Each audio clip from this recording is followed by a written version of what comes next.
हमने total internal reflection कर लिया था। वहाँ पे मैंने आपको टोटल इंटरनल रिफ्लेक्शन की दो जो मेन कंडीशंस होती हैं वो भी बता दिया था। और उसके बाद हमने नेक्स्ट टॉपिक हमने करना था एप्लीकेशन इसकी क्या है, ठीक है। उससे पहले जैसे मैंने आपको ये भी बता दिया था रिलेशन क्या है रिफ्रैक्टिव इंडेक्स और क्रिटिकल एंगल के बीच में।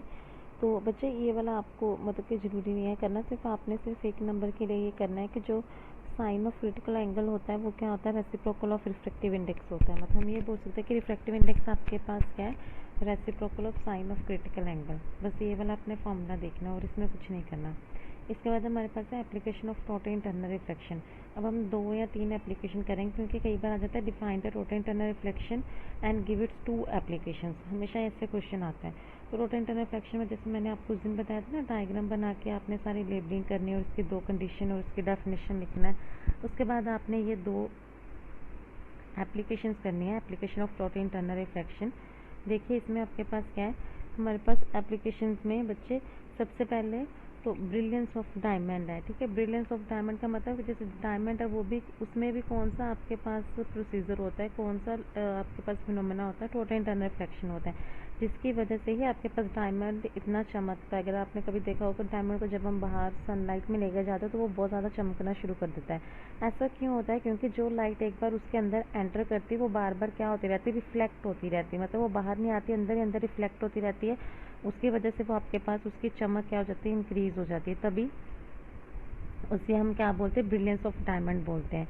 और इसमें आपके पास आता क्या है, क्रिटिकल एंगल का मेन रोल, कि जो आपके पास डायमंड को इस तरह की शेप दी होती है कि आपके पास क्रिटिकल एंगल कितना हो, उसमें 24 डिग्री हो। अगर क्रिटिकल एंगल इतना होगा, इतने जो आपके पास लाइट एंटर करेगी इसमें वो इतने एंगल से ज़्यादा से एंटर करेगी। उसकी वजह से आपके पास क्या होगा, अंदर अंदर लाइट क्या करती रहेगी, रिफ्लेक्ट करती रहेगी। तो उसका मतलब उसमें भी आपके कौन सा फिनोमेना होता है, टोटल इंटरनल रिफ्लेक्शन, जिसकी वजह से आपके पास डायमंड क्या चमकता है। क्योंकि डायमंड को कट ही इस तरह से किया जाता है कि उसका क्रिटिकल एंगल 24 है और जो सनलाइट एंटर करती है उसमें या कोई भी लाइट एंटर करती है वो हमेशा इस एंगल से ज़्यादा एंटर करती है।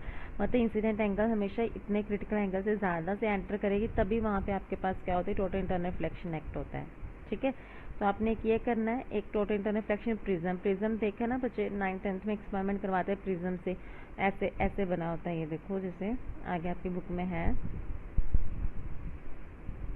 ये देखो ऐसे प्रिज्म होता है। प्रिज्म को भी इस तरह से बनाया होता है, इसका एंगल कितना रखा होता है, 42 डिग्री, ताकि जो भी आपके पास लाइट आए वो 42 डिग्री एंगल से ज़्यादा इंसिडेंट एंगल से फॉल करे और अंदर ही अंदर वो लाइट आपके पास क्या करती रहे, रिफ्लेक्ट करती रहे। इसलिए प्रिज्म भी आपके पास क्या करता है, चमकता है।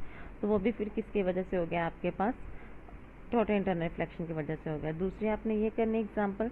तीसरी माइलेज, बच्चे आप कर सकते हो, 2 ही बहुत है। वैसे माइलेज का मतलब क्या है बच्चे, जैसे राजस्थान में होता है ना कि कई बार या किसी भी जगह पे ऐसे कई बार लगता है कि वहाँ पे रोड पे पानी है लेकिन पानी नहीं होता, ठीक है। या फिर हमें लगता है कि वो वहाँ पे ट्री है लेकिन ट्री नहीं होता।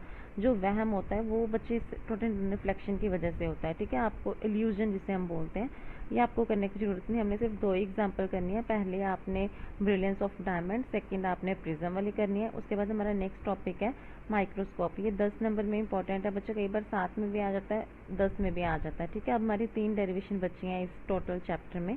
माइक्रोस्कोप में हमारे पास 2 डेरिवेशन है, simple microscope and compound microscope. उसके बाद हमारे पास है डेरिवेशन एस्ट्रोनॉमिकल टेलीस्कोप, ठीक है। अब हम पहले माइक्रोस्कोप से स्टार्ट करते हैं। माइक्रोस्कोप क्या होता है, जनरल टर्म से हम बोले तो बच्चे ऐसा डिवाइस जो आपके पास क्या करता है, स्मॉल ऑब्जेक्ट को मैग्नीफाई करके हमें दिखाता है। जैसे हम बोलते हैं ना माइक्रोस्कोप से ये चीज़ देख लो, कोई चीज़ नहीं दिखती तो हम बोलते हैं माइक्रोस्कोप यूज़ कर लो। उससे क्या होता है कि जो स्मॉल ऑब्जेक्ट होता है उसे हम मैग्नीफाई करके बड़ा करके देखते हैं, उसे हम क्या बोलते हैं, माइक्रोस्कोप बोलते हैं, ठीक है। इसमें हमारे पास 2 टाइप आते हैं, simple microscope and compound microscope. Simple microscope में